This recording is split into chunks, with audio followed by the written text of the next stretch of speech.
Old Man Sarge, my camera stopped recording, I would say 80%, 90% of the way through that last battle report. So this is going to be a recap of what happened at the very end. It's also going to be a discussion piece of the game that we played, my thoughts on Age of Sigmar, my thoughts on the units, what I learned, etc. So I'm going to try to just finish up the battle with words so that you can see what happened. So in the very end, I was able to kill all the Maw Crushers. That's what they're called, Maw Crushers, the big ones. And Maw Grunters. Yeah, I was able to kill the Maw Grunter, Gougers or whatever. I was able to kill all of them at the end. I think it was turn 3 when they all died. And then, which basically allowed me to run the table for victory points for turn 3, turn 4, turn 5. That's what my opponent said to me anyhow, because I had basically tabled his units. So it ended up like, I don't know, 31 to 18 or something like that. So my thoughts on the game. First of all, Age of Sigmar, in my opinion, is fantastic. You're seeing a lot of battle reports online for this game right now. If you're looking for Age of Sigmar battle reports, you're finding a lot of them. A lot of the studios that are much more better at recording videos than myself. They have a lot more equipment and all of that. You see a lot more videos coming out from them. They used to do a lot of 40K, now they're doing a lot of Age of Sigmar. It's actually quite fascinating. And that's actually, I like it. I like what's going on with it. Like I said at the very beginning, my videos that I started recording on Age of Sigmar, I have a kind of a love-hate relationship with it because it killed my fantasy initially, but now Old World's back again. I can play that, right, if I can find the opponents for it. But there's a few people kind of like getting into Age of Sigmar right now, and it's a fantastic game. I'm not saying it's perfect, but in order to have a complex game with a lot of different factors and options and things like that, I don't see, it would be so difficult to make everything balanced out. So you're always going to have something that just doesn't seem right, doesn't work out great. And a lot of it has to do with synergies, trying to find out what units work with what units, you know, what units buff up other units. It has a nice degree of the feel of your heroes being heroic, but at the same time having enough balance with the troops and the things on the field that make it feel like it isn't just hero hammer. You know, it is truly a game that it seems like it's almost perfect. Like I would say I'd give it like a 9 out of 10, because 10 would be like the perfect game, and I would have to give Age of Sigmar right now, 4th edition, and a 9 out of 10. It is, I honestly believe that anybody should try it out. It's fantastic. Now I'm going to go over and talk about what the game that we were playing was called. Starfall. I'm trying to find where I put it.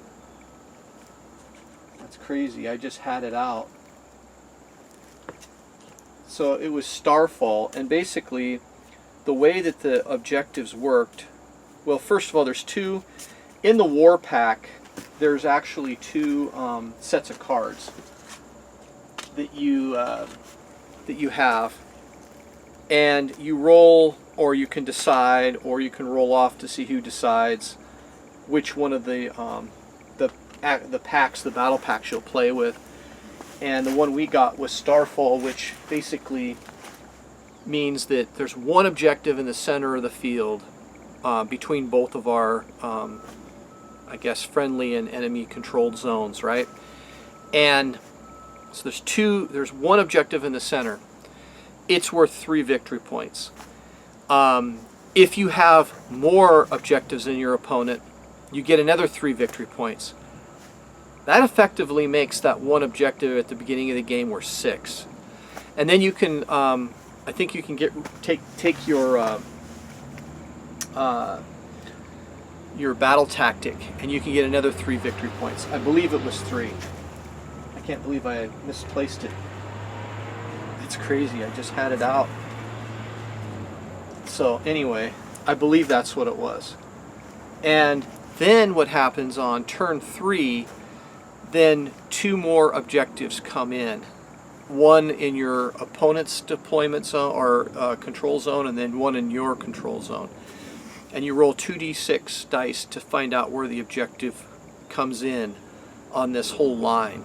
So it's already in one of the deployment zones, and then you roll to see where it comes in. So the 2 objectives at the very end of the game ended up coming in on the same side of the table, just like opposite each other. They're right there in front of all of us. I had my flesh hounds and Khorne on the other side of the table, and my concept was that I was going to get battle tactics with them, or I would draw one of his big maw grunters away from the center line of the battlefield to have to deal with them if he wanted to. So I kind of wanted him to come back. I was trying to get into his deployment zone, so he had to either come back, or if he didn't, then I was going to be able to take these flesh hounds and Khorne and get control of some objectives in the backfield. And he didn't actually go after them at all. And so here's kind of how I think this game played out. First of all, my opponent didn't really have any like throwaway units. I don't know what you call them, but whatever you want to call them, like objective-based units that would go out and get objectives that might be way off the side of the table, or battle tactics. And most people have some sort of chaff unit, I guess that's what it's called. Maybe it's a fast chaff unit of some kind to go do that. An example would be Slaves of Darkness might have Furies, which are the flying little Furies things. They can go and get them. Flesh Hounds might be another example for Blades of Khorne, for example. There's a lot of different like flying units or cavalry units or something like that go. That's their job. They're not really great in combat. They'll probably get killed pretty easy, but their job is to get on the sides of the table to get some of those battle tactics. Well, he didn't really have any. His whole objective or tactic, in my opinion, was to destroy my army. And so he was going to hit me with 2 waves. He was going to hit me with the first wave, which was essentially 2 maw crushers, or what do they call them? Mega bosses on a maw crusher. Yeah, so 2 maw crushers. So 2 mega bosses on maw crushers. And then he would hit me with a small unit of boars. What were they called? They were called the gore gruntas. He hit me with that. And then he had 4 of these maw grunters, 3 of the maw grunters and 1 tusk boss. So his concept was wave after wave of charging units that were going to slam into my army and then basically just decimate it and destroy it. So that was his strategy, I believe, from watching him play the game. My strategy, I didn't really know what was going to happen. I was kind of like, initially I thought, well, I'll try to take out all these different possibilities that somebody might have in their army, like taking away ward saves or something like that. And so I was thinking of spreading my army out. So I had a number of units. I had 2 units of blood letters of 20, 1 unit of blood letters of 10, a unit of flesh hounds, Khorne, a bloodthirster. Now I was under the impression that my bloodthirster was my big beefy unit, like that was the thing that was really going to do the massive amount of damage.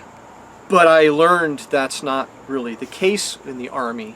Don't get me wrong, the bloodthirster can do work, but that's really not. It's kind of strange. It's not really his function in the game, and so I kind of wanted to go over what I learned about and some of these units in the game that I just think are they're fantastic. But let's continue with the battle end of the battle report before I do that. So the scenario really kind of hampered my opponent's plan. Because there's one object in the center table, and yes, he got to go first, and he decided to go take it, and he got a lot of victory points at the very beginning. You know, he got, I don't know if it was 7, maybe it was 7, so maybe it was worth 4 victory points for the other objective. I wish I could find that. That's really annoying. So maybe it was worth 7. I can't remember. But anyway, he got the most victory. He got a lot of victory points at the very beginning. Maybe it was 10 he got. That's crazy. Something like that. Anyway, but what happened was he has a lot of like big footprint models, and the field of the battle had a lot of terrain that kind of like narrowed the field out, so you could only really hit me with like 3 or 4 units at max. So in the Maw Crushers, you could only hit me with 2 Maw Crushers and maybe the Boars if you could get them snuck in there. So that's it. And then I have my entire army he's slamming into. So all my Bloodletters. The thing is that Khorne actually wants you to be fighting, and actually almost benefits from staying in combat. And so the strategy of hitting them with waves of bodies actually almost benefits the Khorne army.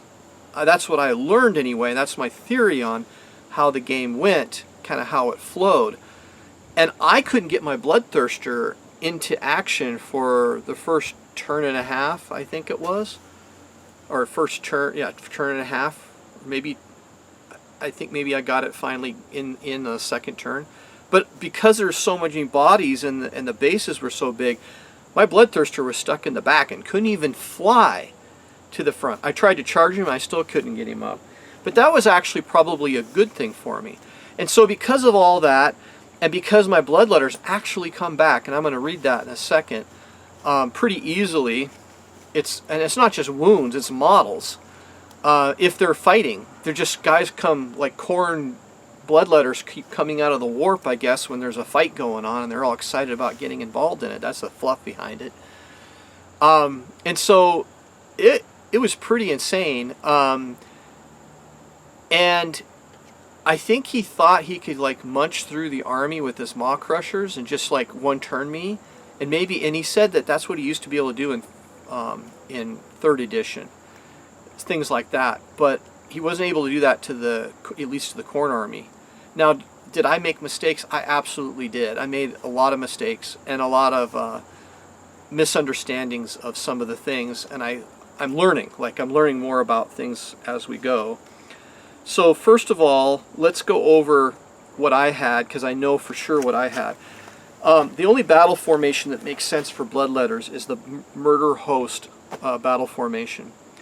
And it basically reads, if a friendly non-monster Blades of Khorne demon uses a fight ability, it has a 5+ ward for the rest of the turn. So that means you fight with your Bloodletters at the very beginning. Now that unit has a 5+ ward. Going from a 6 to a 5 doesn't seem like a whole lot, but that's actually quite a jump in the percentages of saving your unit.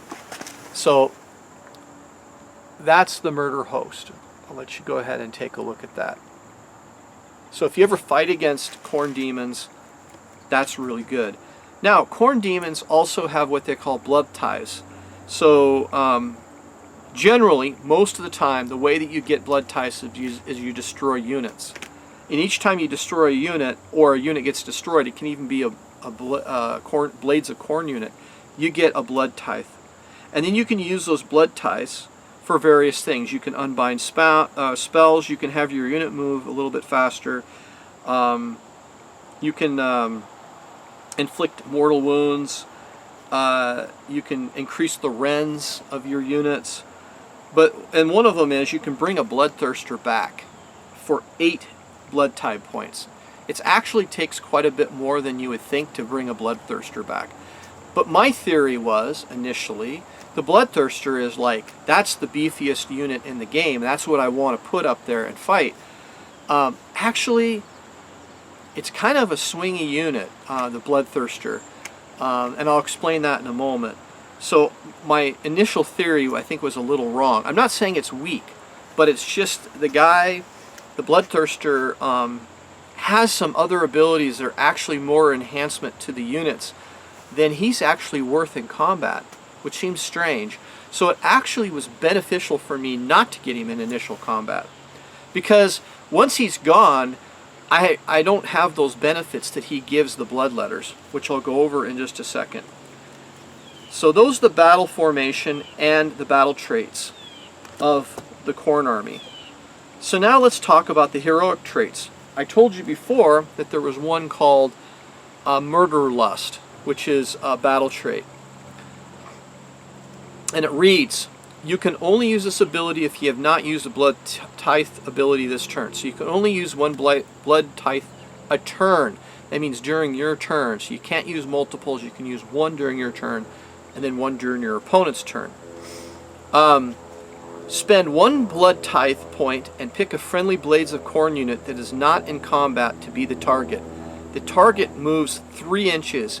It can move into combat. And that second part is really important. It isn't just being able to move, it's the fact that you can move it into combat. And that came into play in the game because the heroic trait I took was Relentless Hunter. And I think I might have done that wrong. Okay, so I probably did that wrong. Anyway, your hero can move 6 inches instead of 3. The other one that I picked was, and there's 2 of these options for the Artifacts of Power. Argath, the King of Blades, and Halo of Blood.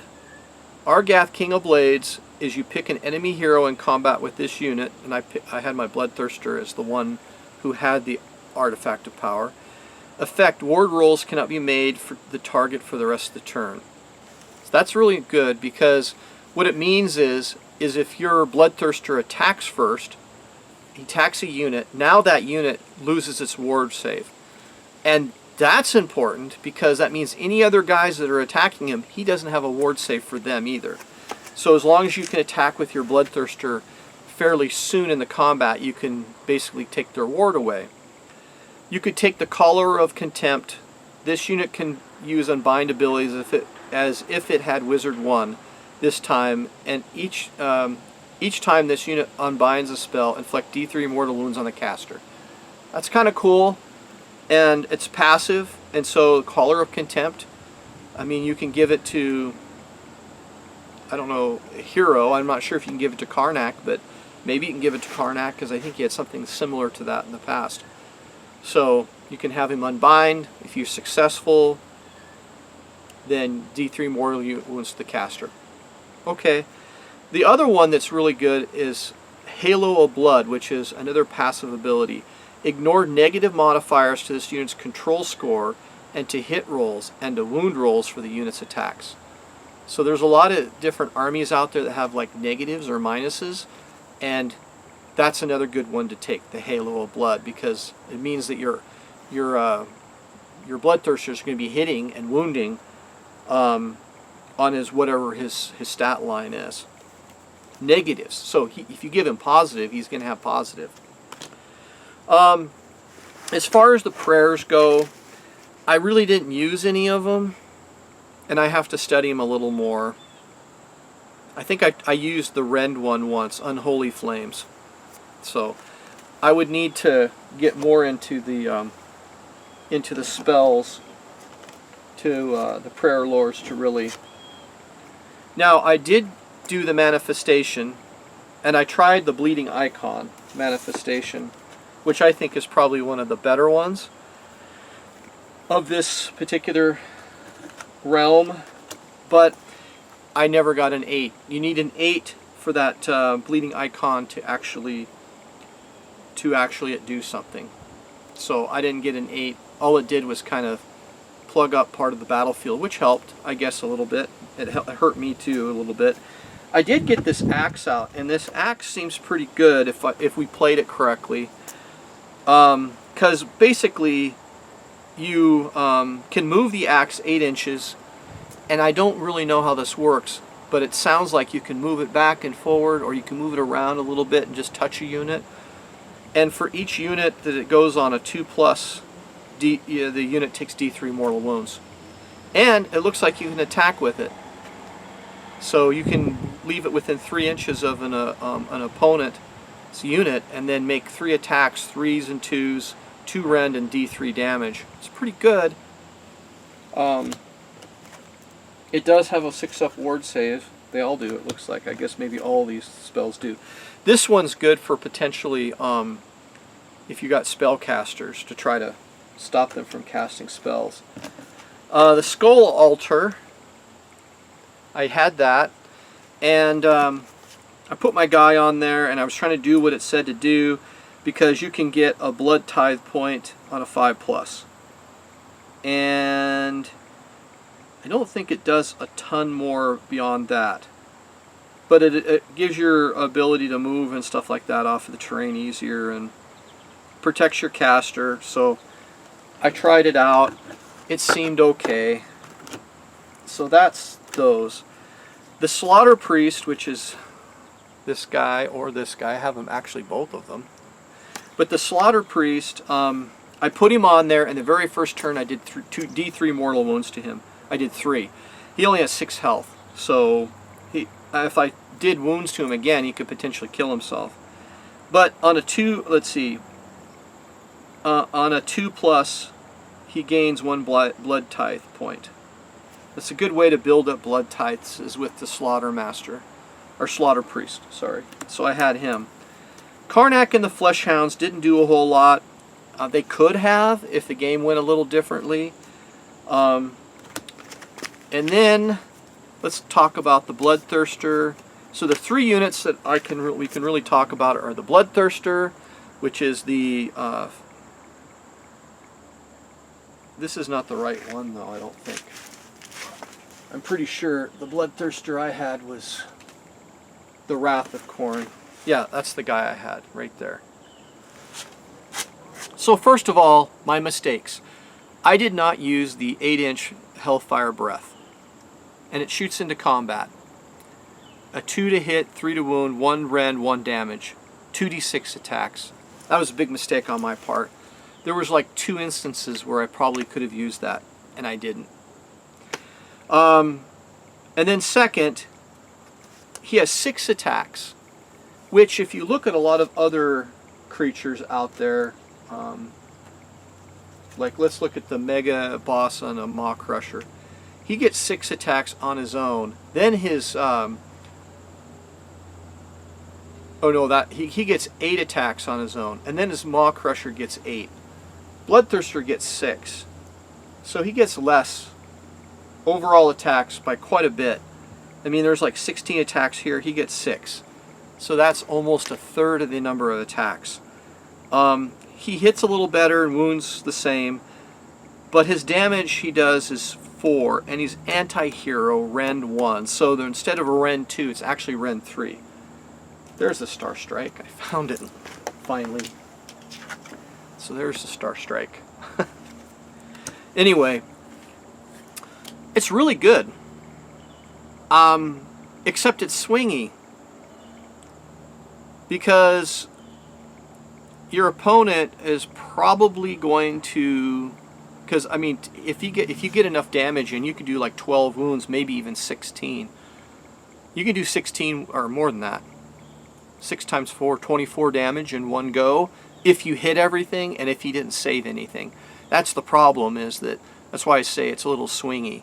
Now your opponent, if you take the item that I talked about, which is the Argath, the King of Blades, pick an enemy hero in combat with this unit to be the target. Ward rolls cannot be taken. So if you take that and put it on your Bloodthirster, now you can't have ward saves against him. That can help you. If you're fighting ghosts, they're going to have a 4-up save no matter what. The rend doesn't matter. You know, so are you going to be able to kill a ghost hero? Maybe, I don't know. You got 16 wounds, you have a 4 save and a 5-up ward. That's what you have. But I really think the big thing, and there's another ability too, and I have to be fair about this.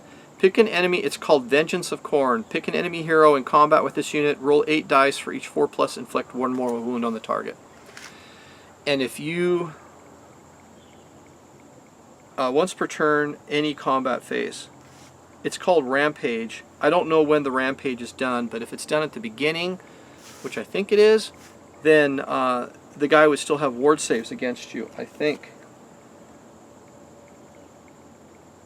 I don't know which one would go off first, the Argath, the King of Blades, or the Vengeance of Khorne. If you got to choose, then obviously you take his ward first, and then you go ahead and roll this, and that way any 4+ is going right to his wounds characteristic. But here's the real power of the Bloodthirster, and I accidentally discovered this. This is called Commander of Tyrants. Pick up to 3 other visible non-unique Bloodthirster units to be the targets. Very specific. Add 1, because I had 3, add 1 to the attacks characters of each of the target's melee weapons for the rest of the turn. And that's just boom, boom, boom. And it's just, you pick visible ones. So if your Bloodthirster's in the back, you have 3 units of Bloodthirst or Bloodletters in the front.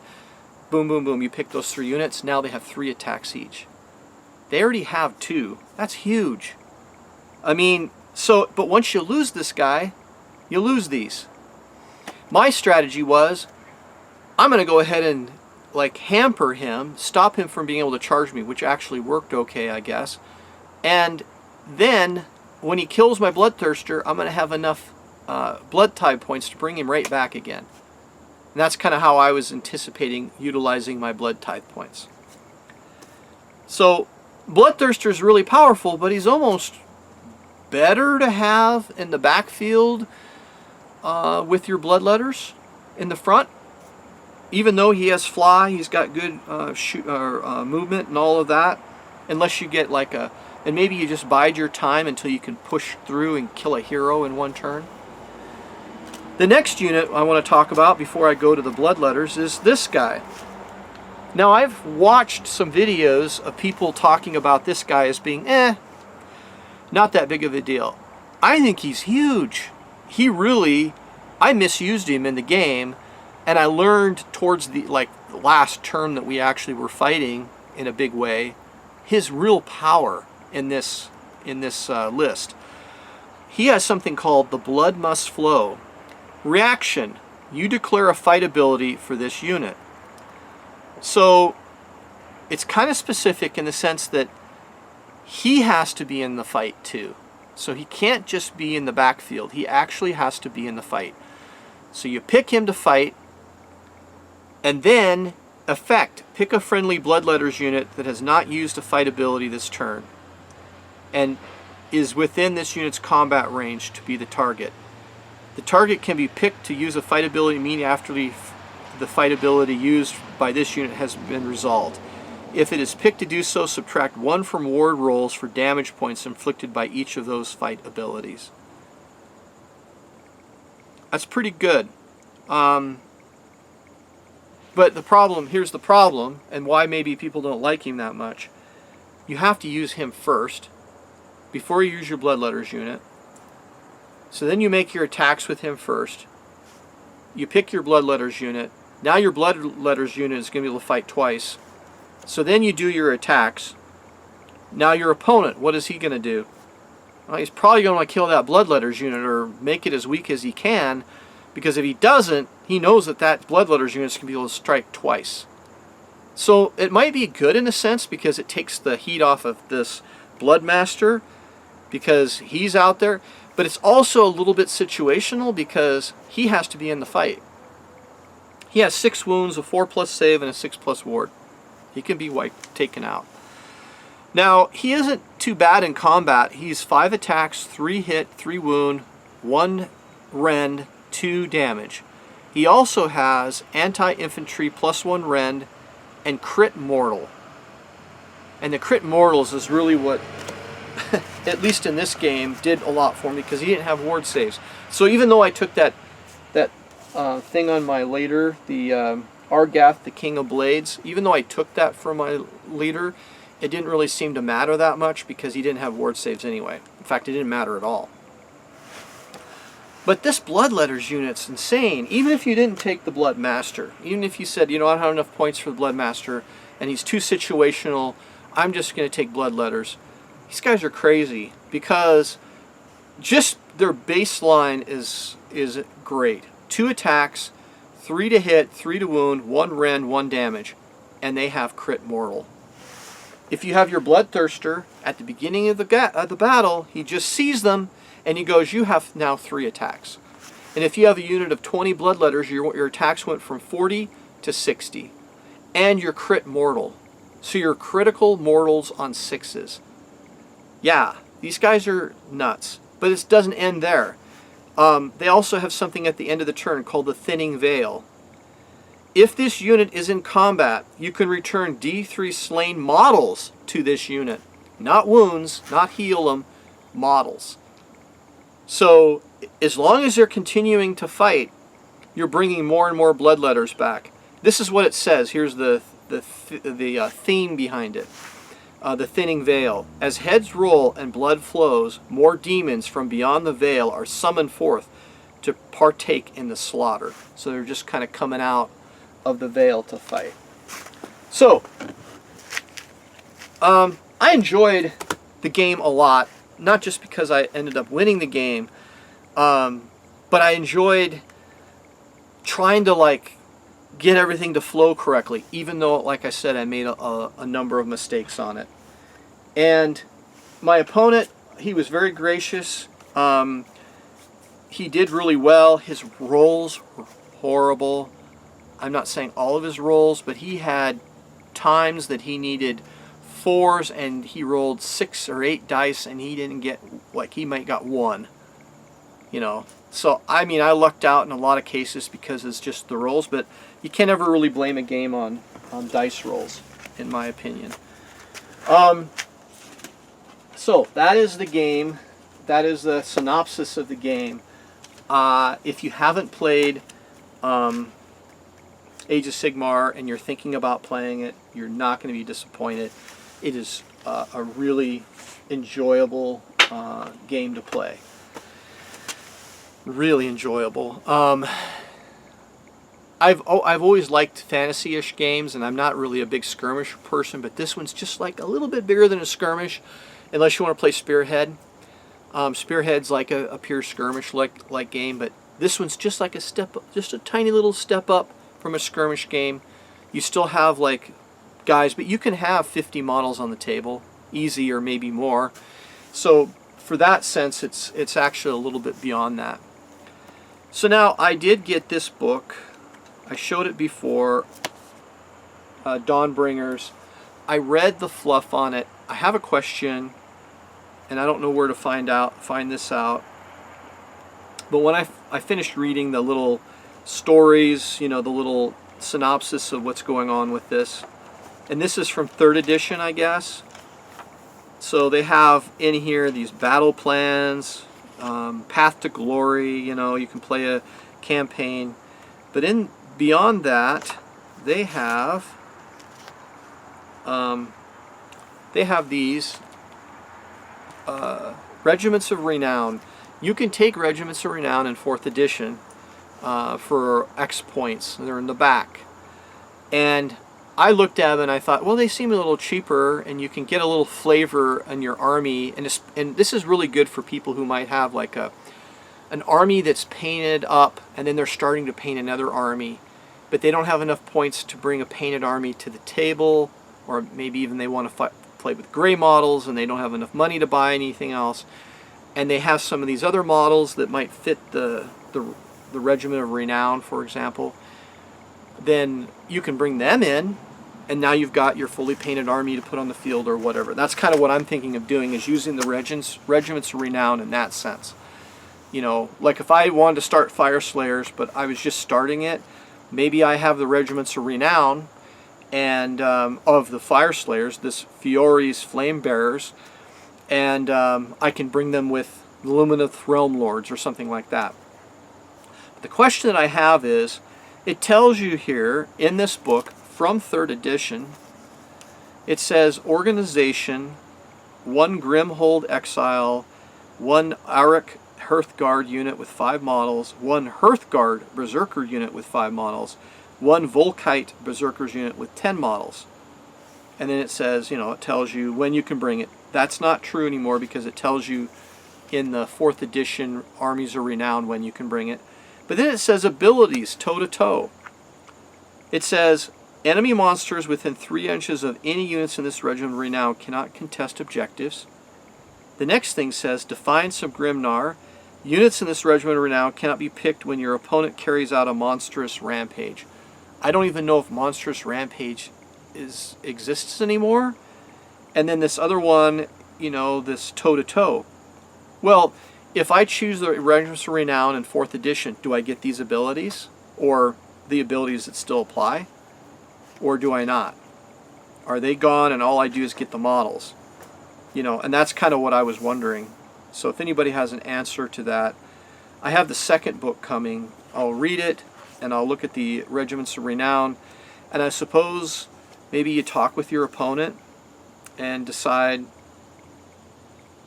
you know, if these things apply or not, or you just say they do. I don't know, but it's kind of cool. There's like 4 Regiments of Renown in the back here. One for Braggett's Bottle Snatchers, which is like a it's a Gloomgit's one. Then they have Jerian's Delegation, which is Crypt Horrors. Is that what they're called? No, something Courts. Flesh Eater Courts. Then they have this one called Fool Goth's Shudderhood, which is that one there. And that one is for the Maggotkin. But you don't take these actually with, you know, the Maggotkin or whomever. You take it with another allied unit of whatever that happens to be. So anyway, so I'm going to go ahead and end the video here. I still have some things that I want to go through. I want to go through this, which is the Dark Oath Battle Tome, and the Lumineth Red Realm Lords, the old, probably even the 1st edition book or 2nd edition. Anyway, Old Man Sarge, hope you enjoyed what we did for the battle report. We're learning and we'll get better. Have a wonderful day.